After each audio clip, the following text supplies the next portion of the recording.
Hello, my name is Mildred Towns. I'm the host and life coach of Let's Be Real About It. It's a talk show, and this show is where we can be true and we can be real about life issues. We can speak about the traumatic and devastating things that have occurred in our lives or that may be occurring right now at this present time. We will talk with people from all races, all cultures, all religions, all nationalities, because hurt, pain, devastation, and traumatic experience has the ability to affect us all. It doesn't care. It crosses boundaries. It has no respect to person. So nobody is exempt from it. So it's time that we face the truth. It's time that we be real about the truth. It's time that we face life and stop passing the buck, as it say, or the buck, as it say. It's time to stop pointing the finger. It's time to be real. It's time to be real about what's happening in your life. It's time to be real about the issues in your life, because I know you, like me, want to be delivered and want to be set free and healed. And this is your opportunity. So let's be real about life. Let's be real about what's happening in your life. Let's be real about the life situations. God bless.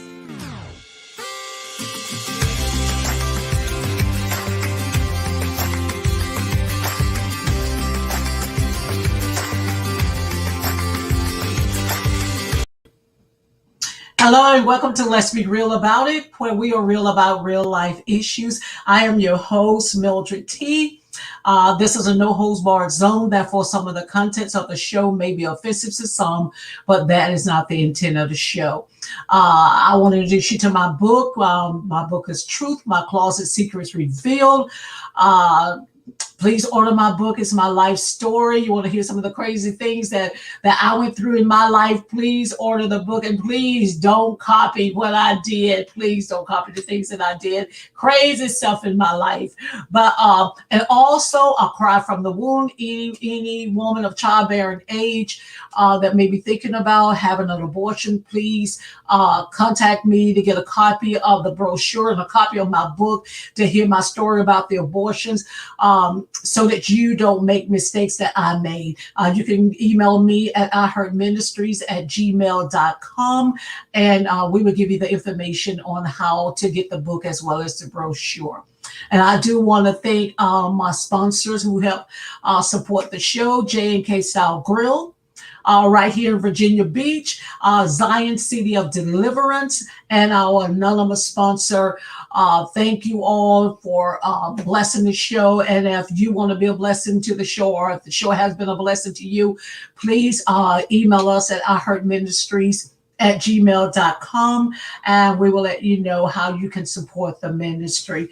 So are y'all ready for part two? My God, I'm ready for part two. I just want to thank my guest, my special guest, Bernard Hurd, for coming back for part two and being a part of the show. And the topic is no longer a slave to alcohol and drugs. Bernard, welcome back to part two. Hi, Mildred. How you doing? I'm well. Welcome back to part two. Yes. So I want you to go ahead and just tell us a little bit about yourself. Okay, I'm like I said before, my name is Bernard, from a small town in Georgia. It's been a ride. God blessed me all the way, and I just want to kind of share a little bit of my story. It's a story filled with hopeful situations. God is amazing, and people need to know. He's with you every step of the way, and he's been with me from day one. People were praying for me, and those same prayers, 66 years ago, them same prayers, they still hold tough. So, I'm one of the people that they get to even talk about it. So many people didn't make it. Yeah, it's amazing. You're right. So many people So many people who went through your situation didn't get to make it to where you are. So I just want to do about a minute recap of last week's story. It may not even be a minute, but you started to drink at an early age. You took your first drink at 11 years old, and that started the cycle uh, of you becoming an alcoholic. And not only uh, did you drink, you used drugs, you sold drugs.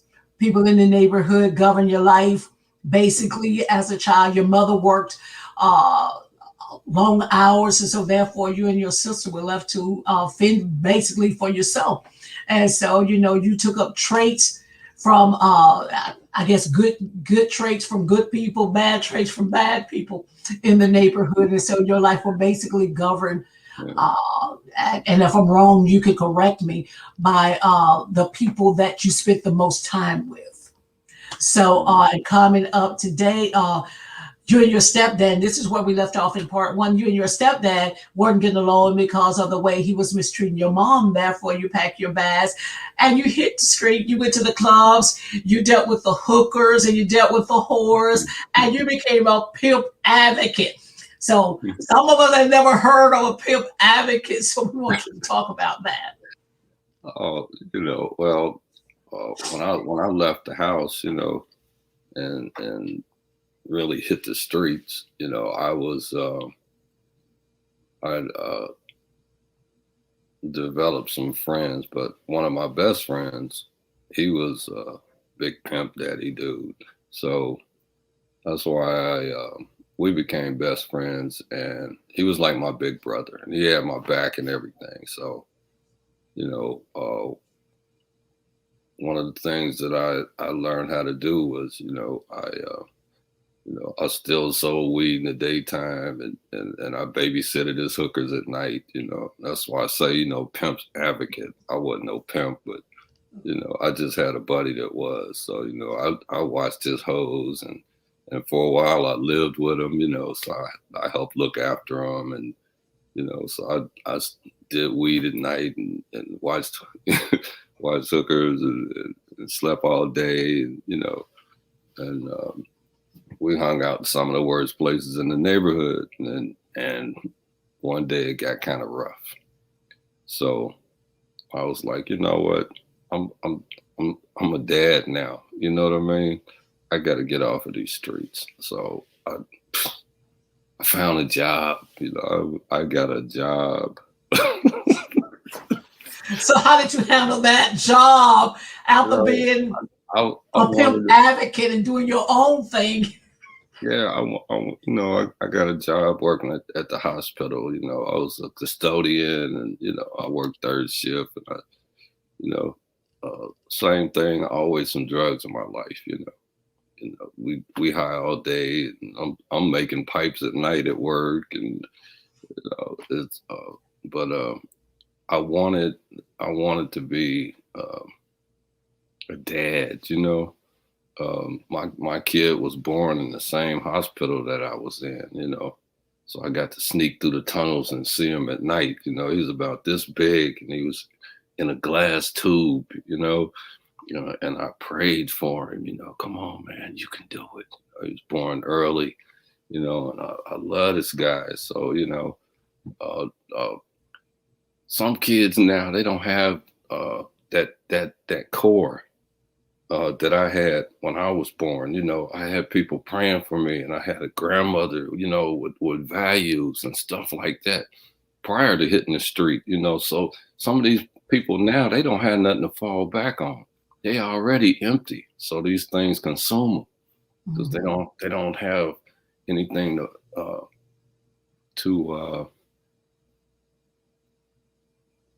kind of alleviate that pressure from the outside. If you don't have something on the inside, which is your spirit, if you don't have that, this world outside can crush you.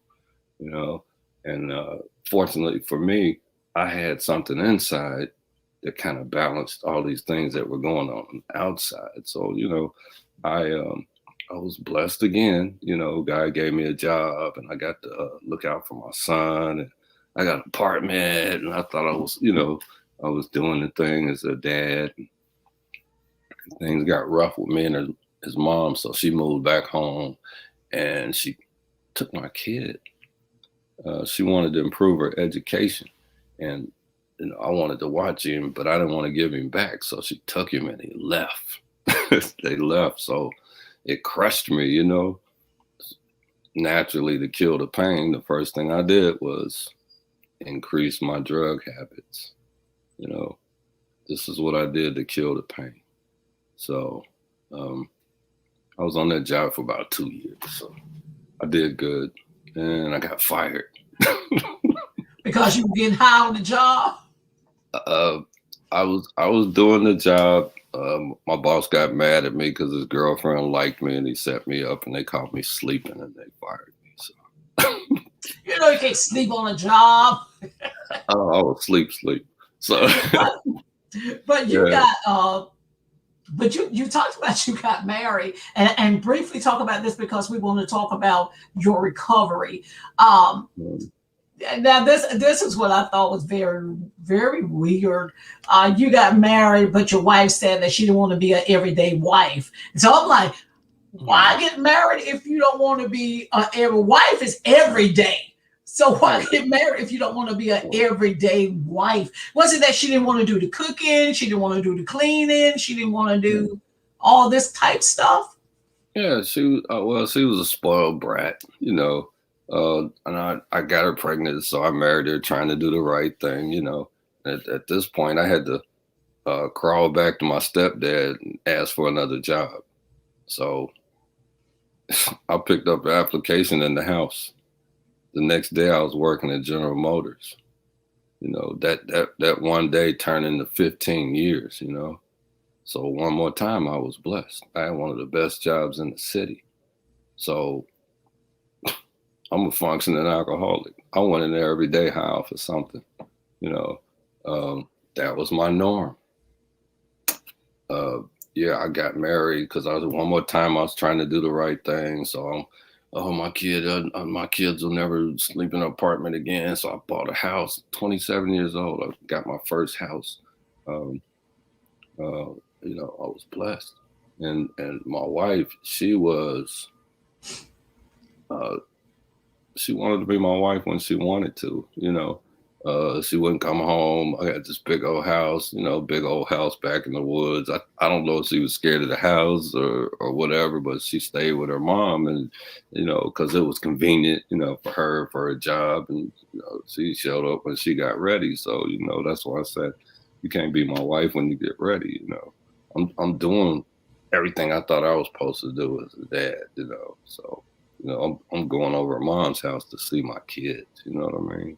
And she show up every now and then mad at me. We get into a fight because by now I got a girlfriend. So my wife's pregnant, my girlfriend's pregnant, then my wife got pregnant, then my girlfriend got pregnant. Okay, now I'm on six kids. You know what I mean? I'm just same situations over and over, expecting different results. Mm-hmm. But I'm high through the whole thing. Off of something, and the relationship situations and the situation with my kids, my addiction escalated, around the 80s when the crack trade came in. I went from selling it to being my best customer.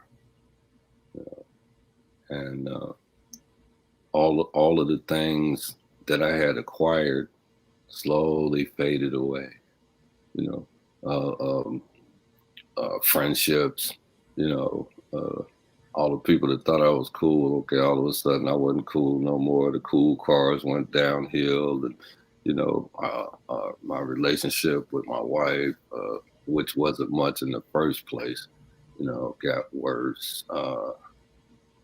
I held on to the job, which wasn't hard because everybody in there was high for something. We had our own bar across the street for lunch. But yeah, my addiction got to a peak when I started smoking cocaine. I was at a spiritual low point, in my life, and that core that was instilled with me when I was a kid, you know, it it it offset me just totally being destroyed. Those same prayers kept me alive. I remember praying for God to just get me away from this crack pipe, and He did. And then when He did, I prayed to have it back, and He did. You know, um, So so you prayed to have the crack back? yeah, I thought I wanted to get away from it, but I wasn't ready. So when all the money was gone and all the drugs was gone, I was like, oops. No, no, I want more. I want more, So he let me have what I wanted. I'm one of his kids. So I knew who to ask. So he And just said, okay, if that's what you want, hey, I'm gonna throw up my yeah, hand, I'm gonna let you and go that's to it. But then the cocaine got so bad until the use of it, the addiction of it, until you said that you was walking through gunfire and you yeah, seen I people mean, getting killed and yeah, I it didn't mean, even phase you because you was out searching for that yeah, next hit. no, Talk about no, that real no, quick, no. and we're gonna talk about the recovery. Yeah, we didn't. Nobody cared about dying. I didn't care about dying. I'm out at 2, 3, 4 o'clock in the morning in alleys, looking for a rock, and uh, you get in between all these battles with these drugs and stuff like that in the street, And I watch people die behind this stuff, I had people's blood splattered on me. Could have been me, but Mhm. God kept me here for something. I don't know what it was. Some days I still don't know what it is, but he kept me, through all of that. And I got to walk away from these situations, He let me in, but it seemed like when things got their worst, he always pulled me out. So yeah, uh, it was a rough time, and I just wanted to get away from it. So I moved. I was like, okay, either I'm gonna kill somebody or somebody gonna kill me. My situations. I don't want my kids to see me like that. You and I wanted to do better inside. My spirit was just gone. So um, I took a ride with my mom one day, and we went back to the old hometown. And when we were leaving, I said, "You know what? It's so peaceful down there. I should have stayed." And she said, "Okay, why didn't you?" So when we got back home, the little bit that I had left, I sold everything I had left, and I caught me a bus, and I went back to Georgia. You know, and as soon as I got there, God looked out for me again. My grandmother passed away in L.A. She had moved to L.A. She had Alzheimer's, so she passed away. So I went to the funeral, you know, and when it was time to go, something stopped me. And my mom was out there with me, and she knew I was going to die in L.A. because it was so bad out there. The gang situations and the drugs and stuff. She just fell out in the grass. She just knew I was going to make it. So I told her I was going to stay. Um, and God intervened again. He set me up. He set me up through my grandmother's death. He set me up. A year later, I'm working at American Airlines. I, I had an application. I was too tall up to even put it in the mailbox. And even to get the application, I had to go around the airport, and the lady stopped me. Nobody would give me one, and she told me to mail this in, and they mail one back, and I stuck it in the mailbox. And 3 weeks later, I was working at the airport. So it was I wasn't there that long, but I was still using.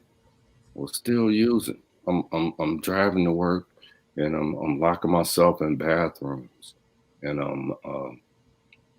I got a straight shooter, and I'm sneaking hits in between cleaning bathrooms. And one day I didn't go to work, and the guy told me, "Look, I was going to fire you. And I told him the truth because I knew he was going to fire me.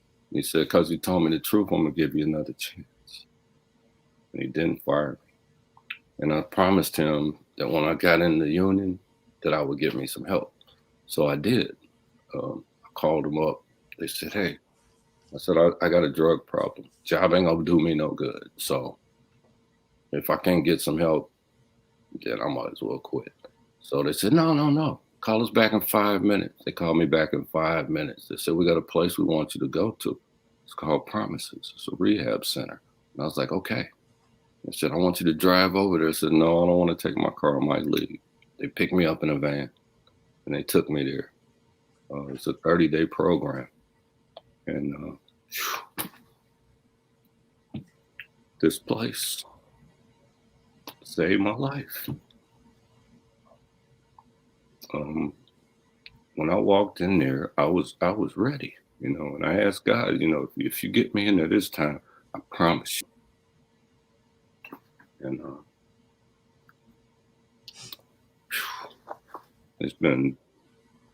that was 1992. I haven't had to stick anything in my mouth since. And not only did he set you free from the drugs in this program and the alcohol, from cigarettes to, if I'm not mistaken, and it was like a 12-step program. Taught everything I didn't like about myself. I attacked it. And they showed me how. Just 12 simple rules to live by. I had to give up all the stuff that I learned in the street, and then I learned from all these people. I had to give up all of that, the friends and the family. I gave up everybody, and this is what I adopted, and I learned how to live by it. I went from a 30-day program to a 45-day sober living to moving around the corner from this place. I did not want to leave, and I hung around so long, they just gave me a job. I hung around so long, they gave me a job. They said, John, when are you going to leave? And I was like, I'm never leaving.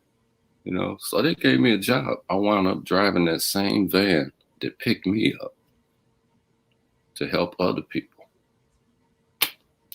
So the first step in the 12-step program is that you have to admit that you are powerless over alcohol or whatever it may be, over drugs, over food. And let me say this to all the food addicts, because I went through a program and for food addicts, and it's the same 12-step program. Yeah. We had to admit that we're powerless over food, over alcohol, over drugs, over whatever it is, and that our lives, have become unmanageable because you get to the point, just like you've been talking about, that you can't manage your own life. You lose that manageability of your own life because you control by whatever the substance is. Yeah, I wanted my spirit back, I wanted my spirit back, and I fought for it. And those were the rules that I adopted. I had to admit that I was alcoholic, full-fledged. I already knew without a doubt, but I did what they told me, in 12 steps to save your life. It is a way out. If you want a way out, it is a way out. And if I can do it, anybody can do it. If I can do it, anybody can do it, And yeah, it was amazing, I got my spirit back, I got my life back. When I was in the street, they was, if you don't quit drinking, you're gonna die. And don't nobody out there care about dying. Some of us do that because we want to self-destruct. They taught me in there that I have a brain that's trying to kill me. It's trying to kill me. That's powerful. Yeah, my brain was trying to kill me, and anything that it liked, it's gonna override your sensibility, your core, your heart. It overrides all that because it wants what it wants, and it's gonna nag you until you give it to it. It's gonna ask for what it wants, So, they taught me all these things, and I learned how to combat the situation, and I stuck with it. I wound up working in another facility with kids. You know, I had 20 kids a day, and they you know they looked up to me to look out for them. You know, they didn't know they was looking out for me too. But yeah, it was amazing ride. Um, And you started too, going around with your job and training people or talking to people on your job about. yeah, yeah. Even on the job down the road, I was a EAP uh, for for American Airlines. You know, they allowed me to travel to Dallas, where they trained me to you know, get involved in these type of situations with other employees and get them to rehabs and situations like that. So you know, I was blessed to be able to help some other addicts like myself. You know, um, and yeah, we went all over the country doing that. You know, so um, I was used. I was used. I was set up. You know, from day one, I went all the way around the United States, and God used me. I'm so grateful that He used me. You know, Yes. I had to go through what I went through, so I would be able to full fledged come to some other people and tell them that it's another way. You know, and yeah, it was amazing, and it still is. It still is. I wake up every day like I'm still here. Still got another chance at this, you know. So yeah, And drug free and alcohol free and I, cigarette free, because the same program, yeah, brought you through and brought you to this place. So I'm so glad that you're here. We may bring you back another time and just talk about recovery. yeah. Just maybe do one show talk about. People, places, and things. You know, we're Yeah. human beings, and we're addicted. We're addicted. We have addictive personalities. You know, so we got to learn how to combat them things. So And it's the we same. can wake up happy, joyous, and free. You know, Yes. yeah. I And haven't it's had. the same with food too, Yeah, Bernard, being absolutely. a food addict. A lot of people don't know that they're a food addict because, One of like you these say, things. that brain telling me, and this is what we do as food addicts. Well, I'm gonna go ahead and eat this because, just to get it out of me, I'm gonna go ahead and eat it. I'm gonna start my diet on Monday. But we Yeah, start that diet on Monday. By Wednesday, the diet gone. right, The right. diet gone. Hey, that's Mildred's story. By Yeah. Wednesday, the diet gone. So there's a lot of people that you need to help that suffer with food addiction. Yes, Because it's all the same thing. Every addiction program uses the same 12 steps. yeah. Guy You told know, me, a guy told me in 1992 I had killed the drugs, right? So I was like, okay, cigarettes ain't no good without the liquor, without the this, without the that. So I was sitting in a meeting and everybody run out to smoke, and I started hating cigarettes. The dude said, if you want to quit, just say this simple prayer, you know, God relieve me of the obsession to smoke. He said, say that in the morning and say that at night. Say it for 30 days and you'll never smoke again. I did it. and you never smoked again. I haven't had a cigarette since 1992. God relieve me of the what to eat. Relieve me of the obsession to smoke. He told me to do that for 30 days, and I For did it. 30 days. Y'all Yeah. hear that? Say it one more time. This is for the God, food addicts, the drug addicts, the God sex relieve addicts, the me. shopping God addicts. relieve me of my obsession. You know, whatever it is. You know, it could be a person. You know, it could be a place, anything that you're a slave to. You know, if you want your freedom back, you got to fight for it. You know, I got my freedom back. I got my freedom back. I got my Yes. life back. Bernard, I thank you so much for being my guest. Thank you so Life much back. for being my guest, because you have really blessed my soul. And I know that people tonight are being blessed. And I really want to thank you and tell everybody how they can contact you. You can contact me, johnhurd47@gmail.com. That's my email. If anybody wants to get in touch with me, if you want to learn how to beat this addiction thing, I can help you. If I can't help you, I can lead you to some people that can. You know, Amen. free yourself. George Clinton had a saying, on one of his albums. He said, "Free your mind, your ass will follow." Yes. So I want to thank everybody Yeah. who listened nationally and internationally to the show. I want to thank you for watching. And until next week, let the peace of God reign, rule, and abide in your hearts. I'm Mildred Towns. Thank you Thank for you so watching.